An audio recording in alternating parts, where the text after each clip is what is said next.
Hello, welcome to Chapter 12, Interacting with a Grieving Client.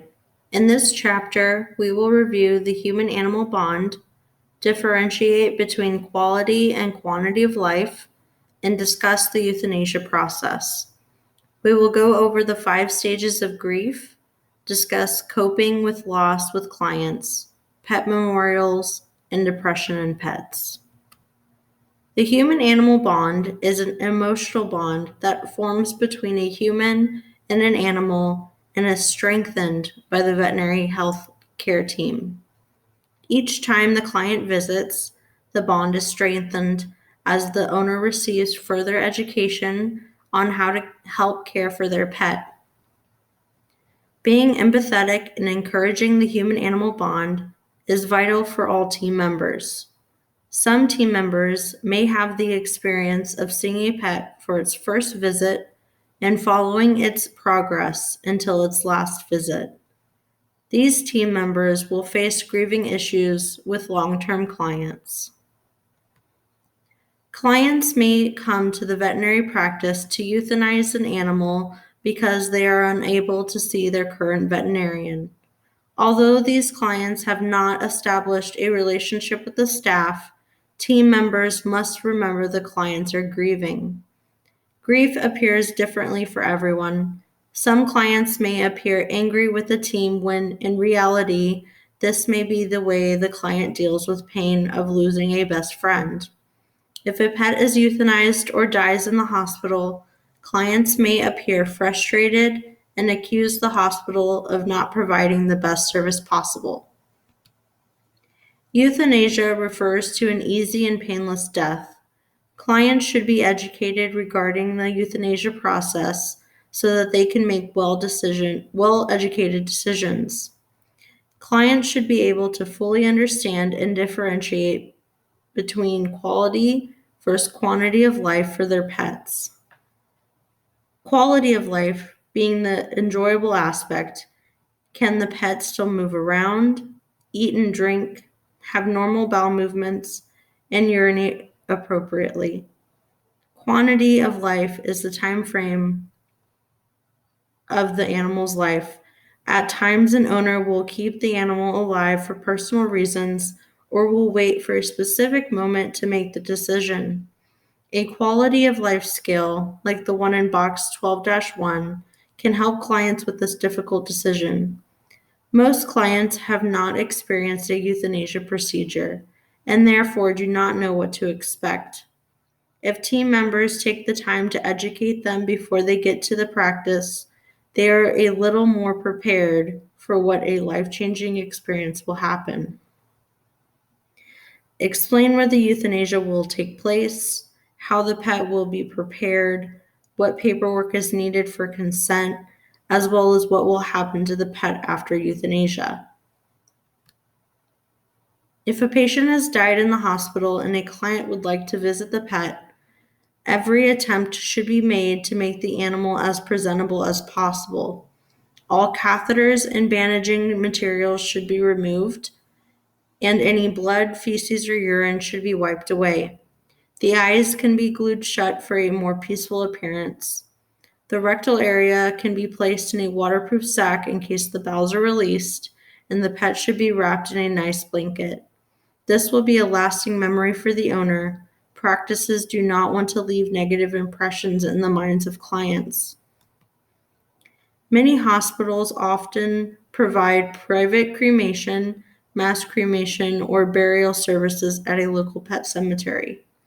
Clients can elect to have the pet's remains returned to them in a private cremation or to have the pet be part of mass cremation, in which the remains are not returned. Mass cremations generally cost less and may be the only option if the client does not want to receive the ashes. Many cities and counties have enacted regulations that prevent pets from being buried on private property. City and county regulations should be verified before allowing owners to take the body for private burial. Pet cemeteries are available for burying pets in many cities. If owners decide to take the body home, it should be placed in a waterproof bag. You may also need to provide information to the client regarding laws and procedures for burying their pet on their property. For cremation, body bags must be clearly marked with the patient's name, the client's name, the date, and the name of the practice. The tag must also identify whether the body is to go for mass cremation or private cremation. Team members must make sure that the ashes are easily accessible and that the cremation containers and cards are labeled correctly. It is also important for the receptionist team to be familiar with the names of cremations that are ready for pickup. It is customary to send the client a sympathy card with the team members' signatures within a week of the pet's passing. Clients' practices may also make a paw print with paint, ink, or clay. Many practices will send bereaved clients the poem bridge card. These types of personal touches can help the client know that the loss of their animal was also felt by those at the clinic. Creation of a personal memorial may help some clients through this difficult time. Some recommendations may be to create a picture collage, plant a tree, or develop a memorial garden. Team members should call the client to state the ashes are ready. A simple and to the point statement of Tyler's ashes have been returned and are available for you to pick up when you are ready can be made to the client. It is very hard for clients to return to the practice to pick up remains. Grieving is an individual process, and each person responds differently. The loss of a pet can be as traumatic to some clients as losing a human family member. An animal is often a person's best friend. Pets have many benefits, and it is important for team members to understand why a pet's loss can be so difficult. There are 5 stages of grief that should be understood. The denial stage generally occurs during the first 24 hours, either after a pet's death or after a terminal illness has been diagnosed. Denial is a coping mechanism to help the mind deal with traumatic news. Anger stages can be directed at the veterinary staff, family, and even themselves. Owners may experience guilt that they have failed the pet and express that guilt and anger towards the staff. Clients may try to bargain or reason to keep the pet alive. They may offer vitamins or extra special food to bargain for extra time. Bargaining is a way to keep hope alive for some clients, allowing them to accept the outcome. Many will suffer a stage of depression, then accept the loss and be able to move forward. The death of working animals like service and police dogs often add another layer to the grieving process. These are animals that helped people function in their everyday lives and jobs. They will have to learn to trust another animal, and only time can build and replace that trust. Children may be able to understand the process of euthanasia, whereas it confuses others. Children should be told the truth about euthanasia, and explaining the process based on the child's age is recommended.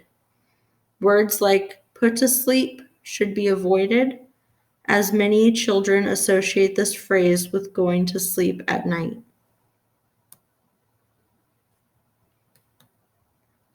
Pets experience depression associated with death as well, regardless of whether they have lost a human or animal companion. Pets may show decreased activity and diminished appetite and may pace. Some may whimper or simply curl up in the corner. Just as with humans, changing the daily routine, like a walk or ride in the car, can lessen the pain. Pets should be shown extra love and attention as well. It must be remembered that both the client and pet are grieving, and any tools the team members can provide will help alleviate the pain associated with the loss of a pet. This concludes the lecture for Chapter 12.